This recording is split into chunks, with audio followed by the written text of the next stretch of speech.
Well, I just want to welcome two powerhouse individuals into my home. I want to first of all say thank you to both of you, to Dennis Tuttle as well as you, Tommy Jones, for accepting the invitation just to come and sit around the table and just kind of discuss life, discuss manhood, discuss destiny, discuss dreams. And so I just want to tell you guys thank you. How you doing today, Tommy? Well, man, I'm doing great. And thanks for having us in your lovely home, man. Thanks for having us.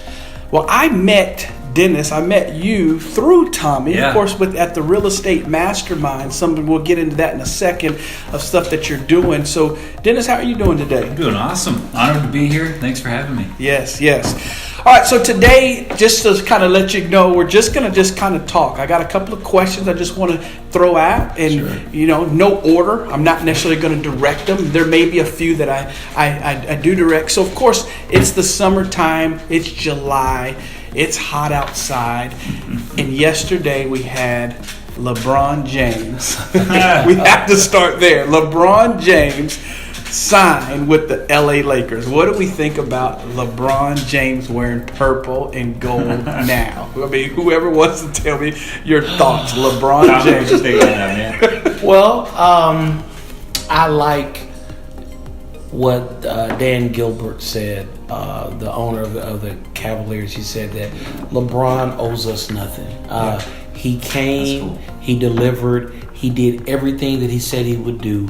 And we release him, we love him, and when he retires, he will always be a Cavalier. So I love that respect, and I think that as men, when we go into a situation, it's more about our character of how we leave a situation. And he left it better than what it was when he came, because one of the things that the people were saying in the city is that, man, he gave us something that we only longed for, which was a championship. You know, he brought generations together. There was over a 50-year drought since they had ever won anything of any magnitude, and they, even though in his exit, they still honor what he did through it when he was there. So I love that. There's a lot of lessons in that. There is. I mean, and you saying that, I start thinking right now, what are the places that I've left, and were they better because I left those places? That's a very valid point. Well, I think that's how you should leave every relationship, right? Yeah. You know, that's part of what you said there, that's part of my personal mission, is to, leave people better off than they were before they knew me or they spent time with me. And that's good. Whatever that is, right? So like every conversation we have, my goal is I'm going to leave you better off after this conversation than we were or you were before we started. I mean, so whether we're just meeting each other at the grocery store, we bumped into each other for 30 seconds, my goal is just make you smile, right? I love that. That's a good way to relate all that, though. So. And how do you get life lessons from LeBron James? That's powerful. I mean, and you as you think about it, he did do all those things. And let's go back to maybe even using him. Maybe we'll just use him as a backdrop and kind of talk about life. Of course, he had something huge that he had to get done. When he left the first time, of course, we know people were upset. They did not appreciate it. So he returns, he gets it done. What kind of pressure's on a man? Let's talk about the pressure on a man that the expectation is that high, the bar set that high, that anything less than a championship, he would be deemed as a failure. I mean, let's talk about some of the pressures men go through. I mean, maybe we just list them first, and maybe we'll find that one that we maybe dive deeper into. But what are some of the pressures of just manhood? Maybe not sports, but just pressures of manhood. I think one of the number one pressures of a man is comparison. I think it was President Roosevelt that said it best, that comparison is a thief of all joy. And I think a lot of times what we do as men is we spend our lives looking at other people and seeing how we measure up against them. And the one thing, the fallacy in doing that is that you don't perfect the gifts and talents that are inside of you. Before we started filming today, we were talking about Dennis being a songwriter and a praise and worship leader. Well, that's not a gift that I have. So if I spent all day looking at his gift, the ability to play the guitar, the ability to lead people into worship, then what gifts do I have that I'm not working on to perfect and bring to the world and bring to the universe? Because I'm looking and gawking at what Dennis has. So I think one of the stumbling blocks as men is that we compare. Yeah. And the only comparison, or the only, in my opinion, the only person you should be in competition with is the man you see in the mirror every morning when you're brushing your teeth. How do I make that guy better today than he was yesterday? That's good. That's good. Yeah, I heard recently, and that I think that's huge. One of the courses we teach at KW called Bold says when you compare yourself to others, you're comparing their outsides to your insides. I love that. Right, so we're comparing what we think we see in somebody I love to that. who we know we are. Yeah. That's a dangerous place to go down, right? Mm-hmm. There were people back in, I remember, going through the real estate shift, and there's people you look at and think, man, they're pulling ahead and they're doing this, and then, come to find out, they were doing illegal stuff or whatever it is, and you're like, well, right. Fast forward that 5 years from now, and you're glad you didn't have that maybe person's life or whatever it is. But I think that's a big pressure on guys. I think I heard my pastor say recently, we should be comparing ourselves to our potential self. I love that. Right. So I thought about that when I heard. I thought, okay, if I had been achieving 100% of my potential all like the past 10 years, where would I be today compared to where I'm at today? Well, there's a gap, right? Yeah. And so I'm like, I need to catch up, and start working towards it and working against that. So that's good. Anyway, that's good. That's powerful things, as you really think about that comparison.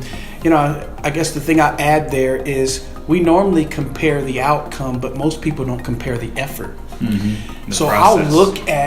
I'll look at your outcomes, the things that you do have, and I'm comparing what I have. But sometimes I don't really go deeper and compare what was my effort level. Right. What time did you wake up versus what time I woke up? Mm-hmm. I want a new job, but I haven't applied for one. And I'm comparing your job to my job, but I'm not comparing the process or the things that you have to do to position yourselves that way, right?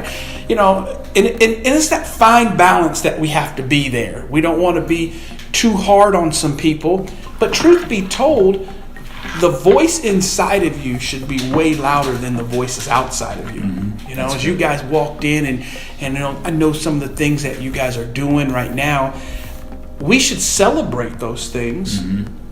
I shouldn't be competing with those things. I should be thankful that you're doing what you're doing because now I get to benefit. Right. If you were doing what I'm doing, we would only have what I could get done. So that's powerful. So yes, that's a great pressure, Tommy. Great pressure. It is a pressure of comparison that we have to. I mean, as we're looking, at the men that are listening to this. When we get emails back from the men or even on the calls, we've heard some of these things come up even throughout the course of this coaching call. Let's give some solutions. Mm-hmm. Let's see if we can give some 1, 2, 3s to either quit comparing. We identified the problem. We want to make sure we get some solutions. Let's give some solutions on the spot of you catch yourself comparing, but you don't need to. How can you become okay with you and build your life? Let's give some solutions. Let's give some solutions. You want to take that one first, Dennis? Yeah, I think it's one of those easier said than done type things, right? But I think part of it, you've got to figure out, I think, know what you're wanting to achieve, like write out, like what is your mission in life? Why are you here? What is your goal? And where are you at compared to that? To me, I think you look at all this other stuff, and part of it, I mean, to me, I just have to, psych myself out and just say, stop, just quit doing that and get back into action towards whatever it is that I know I need to be doing. Mm-hmm. I think part of, success, like you said, comparing the process, it's about doing the next right thing. Mm-hmm. And then you do the next right thing, you do the next right thing, and you look back 10 years and you've got a whole compounding, result of just doing this next right thing over and over again. Mm-hmm. That's how we get ourselves messed up too, though, right? We just do the next wrong thing, and the next wrong thing, the next wrong thing, and then what happens, you get 10 years down the road and you're like, man, how did I get here? And this guy's not, but you've made 10 years worth of bad decisions that have compounded on top of each other compared to someone who's maybe made right decisions over. So you got to compare the process, right? So I think getting into action is a big deal. Good. Just go do what you need to go do. Mm-hmm. on that. I think, in terms of an action step, it's a mindset. It's like, what are you doing every single day to renew your mind and to get into the right frame of mind? You should be so busy you don't have time to go look at the next guy. Yeah, that's good. That's my solution. Like, go take action towards your goal. If I'm sitting around wondering how do I get what Tommy's got, I got too much time on my hands. Yeah. My goal's not big enough. I'm not taking big enough action. If I've got time to cause drama in my head or with other people, or be like, man, can you believe what Tommy's doing? Dude, I wish I had. Like, we should not have time. We should be so productive. We don't have time to sit around and even have those conversations with each other, with ourselves, whatever. Right. So that's good. I'd say get up and go take action and just get on with it. When that happens, I remind myself of that. Just don't compare what I see from them, to who I know I am. I don't know deep down somebody else's heart, but I know my heart. Sure. That's where we start beating ourselves up. I think, so that's where I'd start with that. Okay.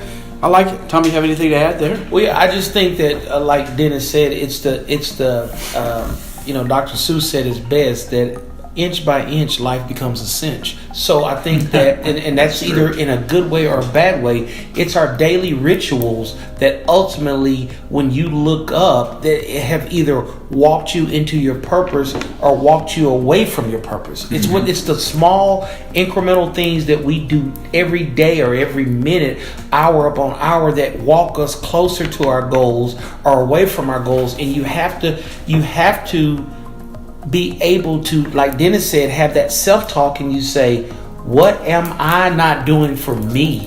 Why am I not meeting me? The highest and best version of myself. How do I make that man appear? I know what he looks like. I hope to know what he looks like, but how do I unveil him to everyone else? In this whole series we're doing, the making of a superhero, that's the Clark Kent. Yeah. How do we deal with that Clark Kent, knowing that there's a Superman inside of us? Right. And how do we get to that potential? How do we get that guy out? Yeah. How do we open that jacket and expose him to the world? And one of the ways that we do that is through our daily rituals. Whatever that is. Right. I like that. I'm going to add one more thing. Go ahead. Yes. Okay. I knew if I got you guys talking, you would start adding. Yeah, Here we go. The other part of it, what I think it's okay to look at people, it's like see what they're doing from maybe a role model standpoint or something like that. So I think you have to ask yourself the right question. When you're comparing, a lot of people go, well, why not me? Or why, I wish I had that. I look at patterns of success and patterns of failure. So we'll go back to the process. So I think what is Tommy doing to get what Tommy's getting that I'm not doing to get what I want to get? Yes. Right? Yeah. What's his morning routine look like? That's the type of question. Yeah. So if we just go with this mentality, and I'm going to talk about it a little bit later, but that the land doesn't care who the farmer is, anybody can have the same success, right? Or similar, at least. There's nothing that anybody, I always remind myself of this, nobody, anything that I want to do, somebody's already done it, and they did it under far worse circumstances than where I am today. Yes. Good. And so I think we just have to figure out, what are they doing? That's okay. Let me compare their actions to my actions and then change my actions, right? Versus just sitting around saying, well, I wish I had that, or beat myself up over it. So I think they summarized it. You hear two people saying the same thing, and they're really hitting right on there. So let's see if we can. I'm going to tell you this way, from just my perspective, is get you a sheet of paper that's blank, and remember, it only stays blank until you put something on it. So the reason why I don't need to compare is because I get the opportunity to create anything that I want. So if I don't like what I have, I need to go and get a blank sheet of paper and see what is it that I would like to create. And remember that it all starts with you, and then it also ends with you. So if the creation comes from my imagination, then if I don't like what I see, maybe I have not imagined, dreamed, sat down long enough to get quiet, just to quiet myself. So I want to give you a couple simple steps. For the next 7 days, spend 5 minutes a day with a blank sheet of paper and asking the right questions, because the right questions will lead you to the right actions, and the right actions matched with the right attitude will ultimately push you out there to attract in those things. Now, we're not saying just name it and claim it, but we are saying that it does take an attitude, it takes the actions in order for the attraction to occur. But sit there for 5 minutes every day and ask the question, what do I want? Mm-hmm. I think that's a perfect first question.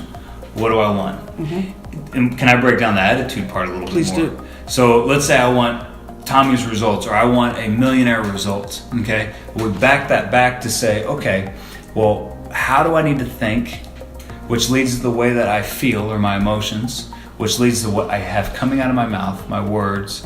After my words, then comes my actions, and then after actions, that leads to the result. Okay, results then come back around and start to change our programming.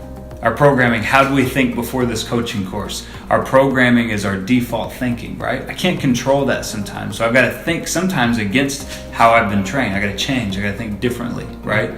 But let's say I want millionaire results, for example, or I want, or just manhood results. I want to go from being a boy to a man, right? I want that type of result. Well, I've got to go back and say, well, how do I need to think? How do I need to feel? What do I need to say?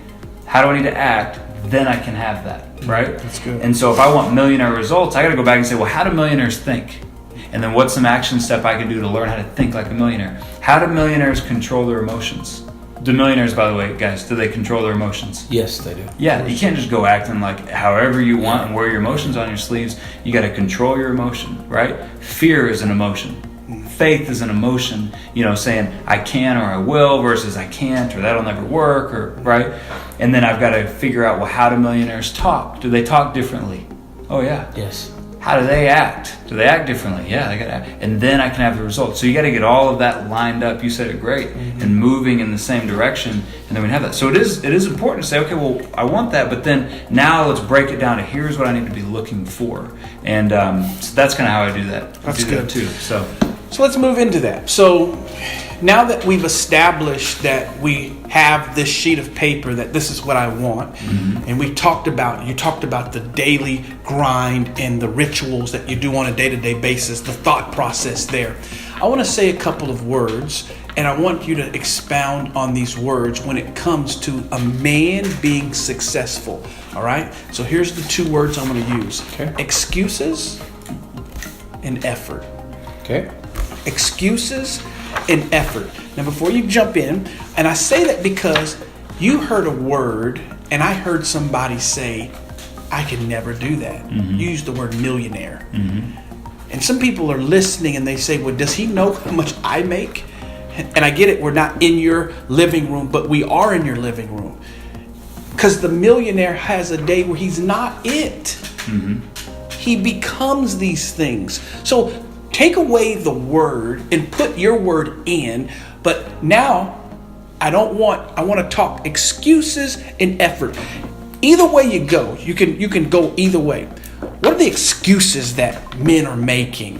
What's the effort level that men are making? I mean, we have a strong movement that's happening right now that some men are just not finding their place in the midst of this big movement.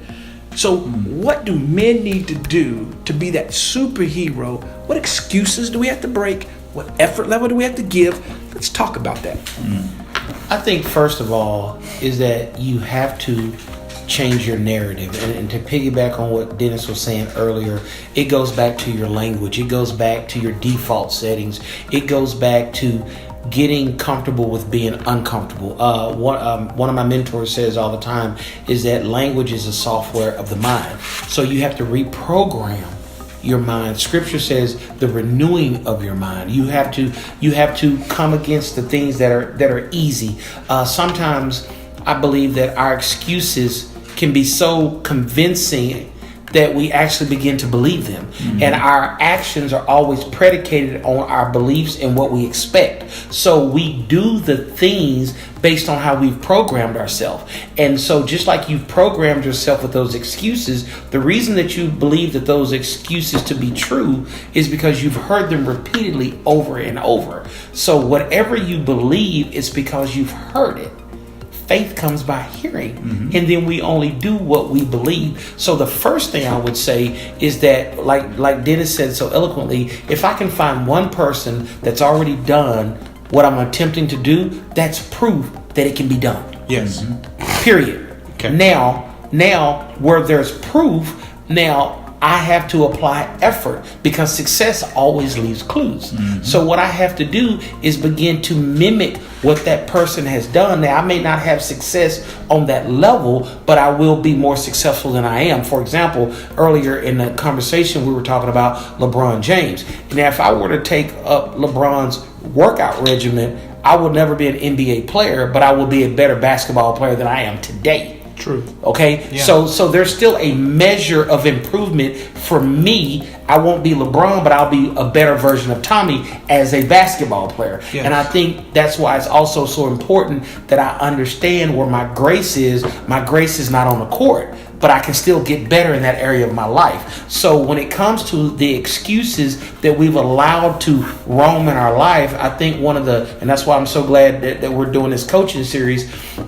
I was writing something the other day in my journal, and I wrote that it's through coaching and mentorship that allows without coaching and mentorship, the excuses in our lives get to become facts.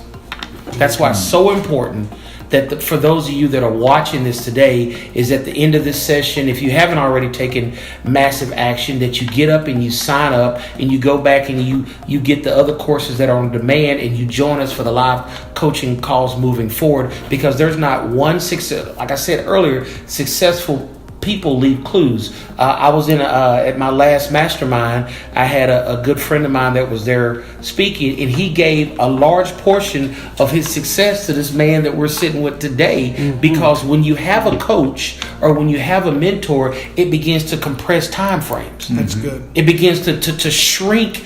To shrink your travel time. It allows you to expedite success in your life, and so it allows you to erase those excuses. It was Harley Davidson that said, you talked about the blank piece of paper, when it comes to writing your own story, don't let anyone else hold the pen. Well, what a mentor does in your life is they don't hold the pen, but they hold your hand. They help you write and narrate your own story. Just like when we begin to write, my mom's a first grade teacher, and I remember you had the big lines on the paper. And I remember mom not writing for me, but just kind of guiding my hand. And that's what a mentor and a coach, they do. They put the pen in your hand, they have you get your paper, and they stand over you and they just kind of guide and they help you. That's good. That's good. Yeah, and you grow into the conversations you're having around you, right? So if you're not having that coaching or mentorship relationship, the only voice that you have is your own. And those excuses, and that's what you start believing in. You talked about faith and fear. I think it's kind of the same thing. Faith, fear is faith in the negative. Yes, that's all it is. That's exactly what it is. And so that course I mentioned, one of the things said you can have reasons or results, and you can't have both, right? You and I both have been in bold at KW, and I think that's true. Like, you can have excuses or you can have results. You can't have both. You got to choose. And at the end of the day, that's it. Back to one thing too, you'd mentioned, excuses and effort. It does take effort, which applies the pressure, right? And I remember Chris Gardner, who they made that movie, The Pursuit of Happiness. It's one of my favorite. That's like my, if I ever get down, I go pop that movie in and I watch it. That's your go-to movie. All right, back to work, right? Like that's just that motivating. But I heard him speak live, and Chris Gardner, he said a man becomes a man when he takes responsibility. Wow. It's not an age, it's not an accolade, it's when he takes responsibility for his own life and all those things. So if you're not taking responsibility, you're not a man. And I think you just got to deal with that. I think you just got to say, look, pressure is part of it, right?